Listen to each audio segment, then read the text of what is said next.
सैयदना फातिमतुज़ ज़हरा रज़ी अल्लाह ताला अन्हा को नबी अलैहिस्सलाम से इस कदर मोहब्बत थी, इस कदर प्यार था कि एक मरतबा नबी अलैहिस्सलाम की खिदमत में हाजिर हुई।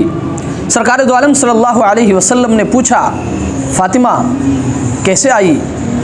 सैयदना फातिमतुज़ ज़हरा रज़ी अल्लाह ताला अन्हा कहने लगी, अल्लाह के रसूल, अब्बा जान हम कई दिन से भूखे थे, कुछ नहीं खाया था।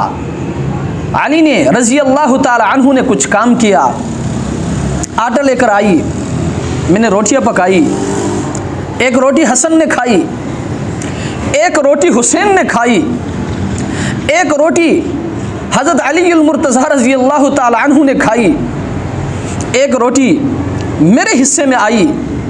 अब्बा जान हुजूर मैं रोटी खा रही थी, आधी रोटी मैं खा चुकी थी, अचानक दिल में ख्याल आया कि फ़ातिमा तुम बेटी रोटी खा रही हो, पता नहीं तुम्हारे अब्बा जान हुजूर को खाने को भी कुछ मिला होगा या नहीं, इसलिए फ़ौरन रोटी दुपट्टे में लपेटकर आपकी खिदमत में हाजिर हुई हूँ। अब्बा जान हुजूर ये तोहफ़ा आप कबूल कीजिए।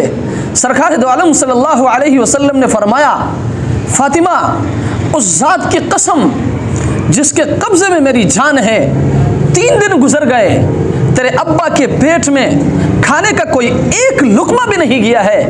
आजकल के नौजवान कहता है एक परेशानी ख़त्म नहीं होती दूसरी परेशानी आ जाती है, दूसरी परेशानी ख़त्म नहीं होती तीसरी परेशानी आ जाती है। अरे नादान, तूने कभी सोचा है कि अल्लाह के रसूल ने कैसे ज़िंदगी गुजारा है? अल्लाह के रसूल ने मेरे और आपके लिए कैसी सख्तियाँ बर्दाश्त की है, कैसे मसाइब आपने बर्दाश्त किए हैं, कैसे मुश्किलात आपने बर्दाश्त किए हैं। इसलिए हमें चाहिए